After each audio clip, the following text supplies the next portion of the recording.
Hey guys, I'm Nick and welcome back to Sci-Finatics. Well, a bit of a change from Star Trek today. We're going to talk about Babylon 5, The Road Home, the brand new Babylon 5 animated movie that's just been released. I've watched it, and today we're going to have a bit of a talk through this new animated movie. What was good, what we can question a little bit. I think there's a large number of us Star Trek fans out there that are also pretty big Babylon 5 fans as well. So today we're going to talk about The Road Home, what it was all about, and was it good? I really enjoyed this movie. I thought it was great. I think Babylon 5 has never looked so good. The visual effects in this animated movie are better than the live action effects back in the day in the 90s when the series was made. I think the level of detail, the level of stuff we saw from Babylon 5 looked so much prettier than we ever almost seen in them before in this series. Because let's face it, back in the 90s, B5 didn't quite have the same sort of visual effects budget as other sci-fi shows, you know, Star Trek series and so forth that were on back in the day, and computer-generated graphics and everything weren't quite up to the level they're up to by today's standards. So Babylon 5 has always looked a little bit more kind of computer gamey or whatever, rather than going for that sort of full live action feel. But even though this was an animated movie, it looked spectacular. The level of detail on the station and everything was more than what we've ever seen before. So I really enjoyed that aspect of it. I think the story was really good. I always enjoy a good time travel story. This story was entertaining and engaging. And I think there was a certain level of fan service that the story brought to us, but I didn't think it was overly gratuitous. I think we got a good taste of all of our main characters. I think this is the most B5 telly movie that we've sort of seen out of Babylon 5 in recent years. I know there was a couple of ones right at the end of Babylon 5's run back in the early 2000s, The Lost Tales, that was just absolutely awful. And it was just a terrible telly movie. It was not good at all, but I feel this animated movie has definitely got us back on track to what Babylon 5 should be. In terms of its story, it definitely felt like this was a good season 6 of B5. It rolled on in terms of its time continuity directly after the series would have ended. All of our locations looked pretty much as we remembered them, even down to certain imperfections and everything in the sets that they even incorporated, rather than fixing, into the visual effects for this animated movie, such as that long sweeping corridor or whatever of B5 that kind of just sort of curved up at the end, that sort of always looked a little bit not quite right in the TV series, but they obviously, that was just the nature of the sets back there, and that was the best they could do in terms of trying to create a sense of depth. But they've even carried that over into this animated show to kind of maintain continuity. So I thought that was kind of cute. In terms of the opening, from all of the different characters, I loved that, because obviously all of the opening title sequences for B5 we had over the years incorporated different characters, giving that sort of voiceover spiel. You know, I was there at the end of the third age of mankind, ... And we had bits from Ivanova, bits from Sheridan and other characters, and pulled back from the station. Then we got a bit of the Babylon 5 theme in there, and it's like, oh, I got goosebumps. This is great. What an opening. It's like, just talk about bringing back that nostalgia and that really good feeling that Babylon 5, brings. I think that was really well done opening to the movie. Babylon 5's always had its little bit of, tongue-in-cheek dialogue from time to time. And we got the opening scene with John and Delenn here talking about his lucky socks. Can't find his socks. He's leaving for Minbar on the White Star, and his socks aren't where they're meant to be. There's always been little moments in B5 with a little bit of whimsical kind of dialogue, and this kind of, reflects on that. I think Minbar looked great in these opening scenes. Big crystal towers and the waterfalls and everything on Minbar. I think they looked even better in this animated outing. Just seeing that big walkway. They've made a good effort in this show, I think, to give us the angles and the imagery that we sort of know so well from the TV series, but just updated the look of it, make it look a bit more pretty, which I think was a really nice touch. Sheridan and Delenn are there on Minbar to sort of launch this new power station that's going to create more efficient power and everything. I like the touch that Sheridan quotes an old quote made by Jakar in this sort of opening speech that he does, that he uses his words from a past episode. From the episode Zathras, I believe, illustrate his points, which is kind of a nice throwback to the series. And we soon find out that the power system is obviously based on tachyons, which is, doesn't sit well with Sheridan. And we end up getting this sort of time slip thing going on where he's ripped in and out of different moments in time and also across different parallel universes as well. Our very first flashback is a flashback directly from the War Without End two-parter, the one where we see Zathras handing out the time stabilizers to various people and everything, which was directly from that episode. So it's good that we had that kind of connection to a time event that we had experienced before in Babylon 5, and they linked directly back to this little flashback scene, which had all the same characters in it from that original War Without End two-part episode. Our first time jump is a flash forward to what ends up being 23 years in the future, but Franklin, an older Franklin who's now kind of teaching a class there on medicine and everything, I guess as part of Earth Force Academy. And it kind of bugged me in this scene that the voice actor who was voicing Franklin clearly mispronounced the species Pakmara. Whoever was directing on that day clearly should have got him to redo that again. The hardest part of dealing with the Pakmara, who, as you know, are carrion eaters. And then once Sheridan arrives, he tells Sheridan that he has in fact jumped 18 years as a means of kind of, I guess, withholding a bit of truth from him, because we know from the end of B5 that due to Lorien resurrecting Sheridan after the bombing and destruction of Zathras, he was able to resurrect him, but only for 20 years, and we knew that his lifespan was only going to be 20 years and everything. So he kind of gives him a little bit of a white lie here to not let him know that he is in fact, no longer with us in this particular time frame. I think it's cool that they established that the time stabilizers that Zathras used from the Great Machine on Epsilon 3 is what Sheridan's going to need to kind of stabilize himself in this unstable sort of time vortex things that keeps pulling him in and out of different realities and time zones and everything. We get a cute little flashback with Sheridan as a kid getting lost in the cornfields on his parents' farm. We obviously saw a lot of interaction during the series with Sheridan and his father. So all those stories that he used to tell, which had quite a lot of heart to them about his, dad,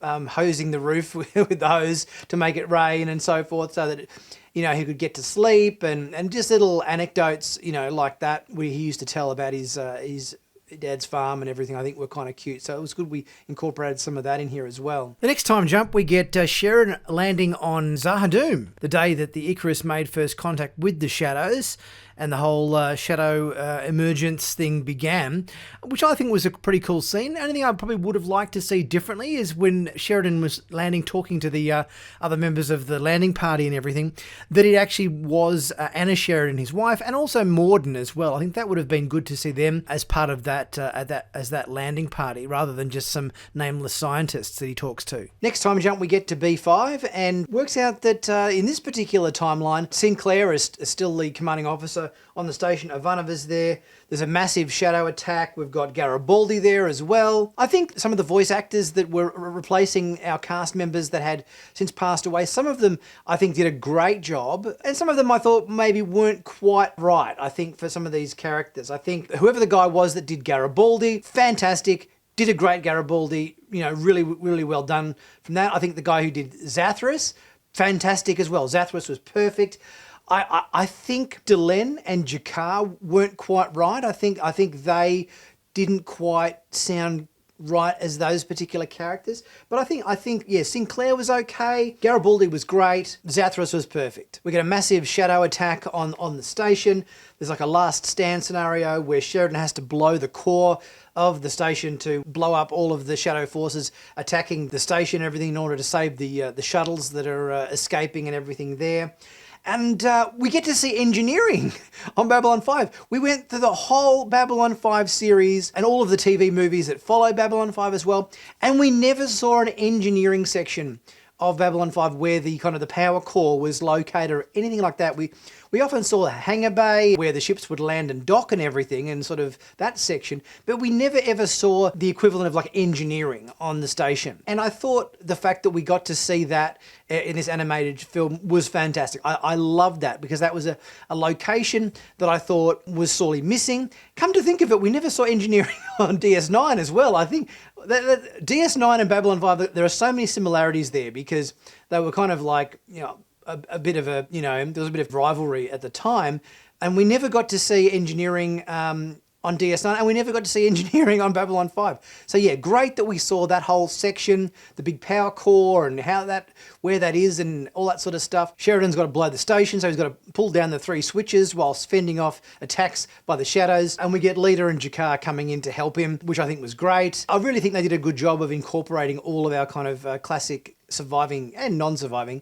characters in this show, and it was good to see Pat Tallman or whatever coming back to reprise Later. That was really good. Jakar was good to see, but yeah, I don't think the guy who did the voice for Jakar was quite right. I think not quite on the money for Jakar. I know it might be at a little bit of an extra expense, but if they didn't do another one of these TV movies, I would love it if they were actually able to use the technology. I think it's called Respeecher. They've used it on some of the Star Wars series, like the Obi-Wan series and the Mandalorian series, where they actually feed into AI samples of the actors' voices, and then the AI is able to basically take any recorded section of dialogue and replicate it as if it's spoken by that person.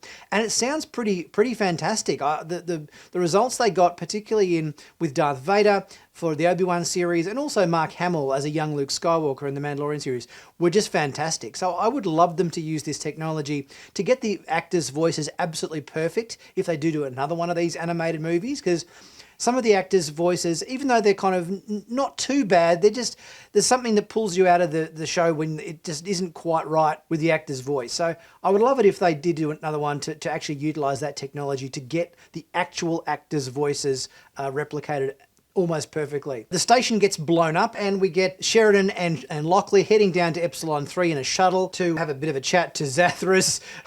All the very many Zathras. It's sort of, I thought this was quite funny. The fact that obviously Zathras does outstay his welcome a little bit more often than not, and he can be a little bit cryptic, and he sort of wears people's patiences down a little bit. And the fact that Zathras had made very many clones of himself or whatever on the planet, because I think there was originally maybe 9 Zathras, but obviously he's been using the Great Machine's cloning technology to create many Zathras, which was funny, I thought. And the fact that Lockley wanted to punch him or something, because Sheridan kind of warned her that, this guy's going to get on your nerves pretty quickly. So I thought that was sort of cute. There's some cute dialogue in those moments here. And obviously we get all the telltale catchphrases and everything. Nobody listens to Zathras, somewhat Yoda type speak or whatever that Zathras uses, I guess. We get another time jump where Sheridan ends up on Earth just as the Vorlons are about to destroy it. Something different went down on that particular universe where the Shadow War wasn't won, and the Vorlons just decided to turn around and change sides and destroy Earth rather than getting the hell out of the galaxy as Sheridan ordered them once before, and that they're launching the moon at the Earth whilst Londo and Ivanova sit there and drink red wine, fill in Sheridan on the situation. Love to see Peter Jurasik as Londo. I think he was always one of the favourite characters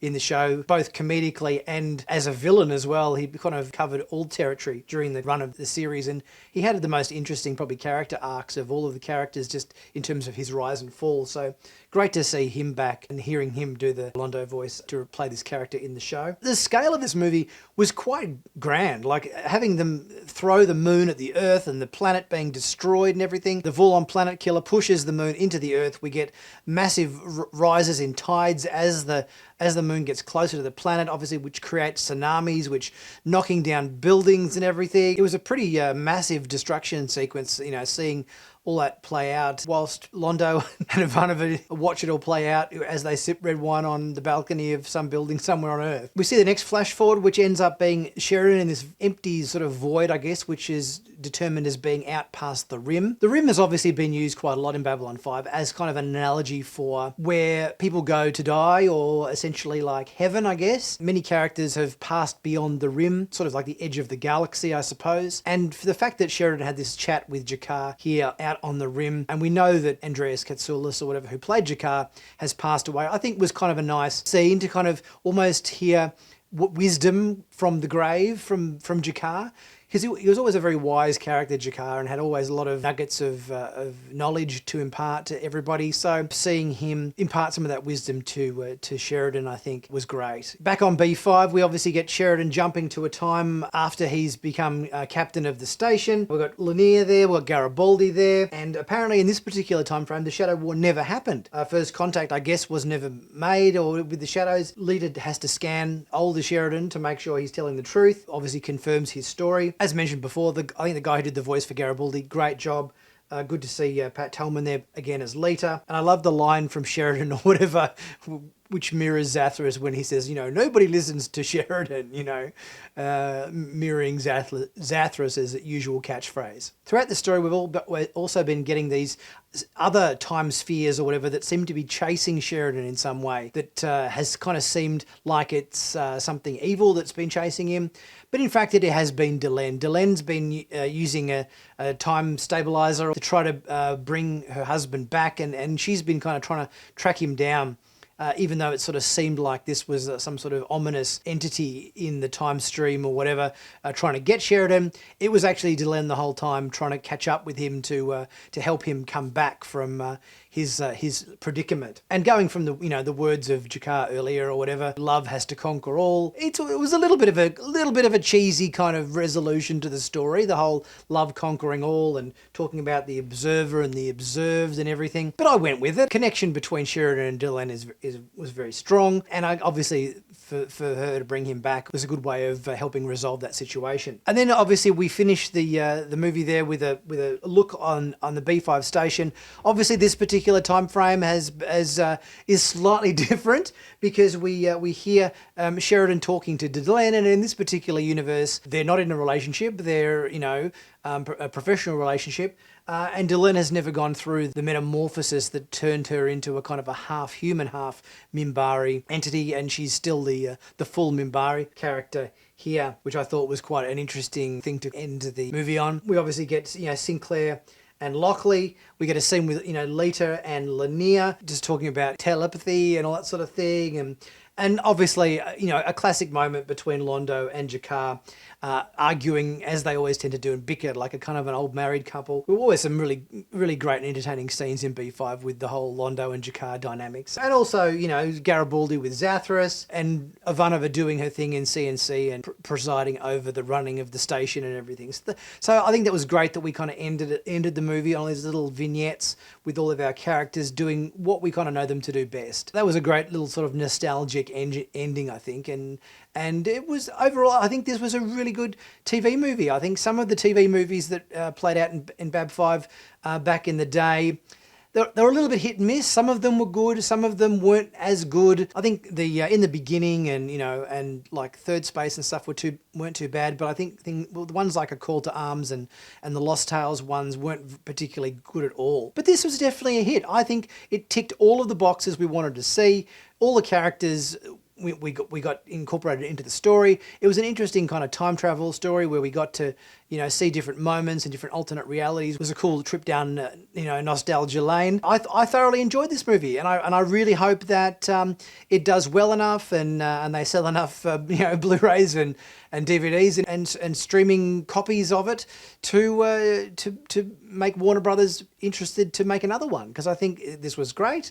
It was so good to see the franchise and the characters we love again. Babylon 5 holds a very special place in my heart, alongside other Star Trek series and everything as well. So I thoroughly enjoyed this outing into the Babylon 5 universe one more time. But guys, let me know what your thoughts were on this animated Babylon 5 movie, Babylon 5: The Road Home. Let me know, did you enjoy it? Did you think it was a good telly movie? Did you maybe not enjoy it as much? Let me know what your pros and cons and all the things you liked about it, and we'll get chatting about that in the comments section. As always, if you haven't subscribed to the channel, don't be shy to do so. Click on that big subscribe button to stay current and up to date with all the latest sci-fi TV news on YouTube. And also check out my merch store. Plenty of cool hoodies, mugs, caps, stickers, everything there at great bargain prices. Pick yourself up something and help support the channel at the same time. Guys, I'll be back very soon with my next video. I'll see you soon.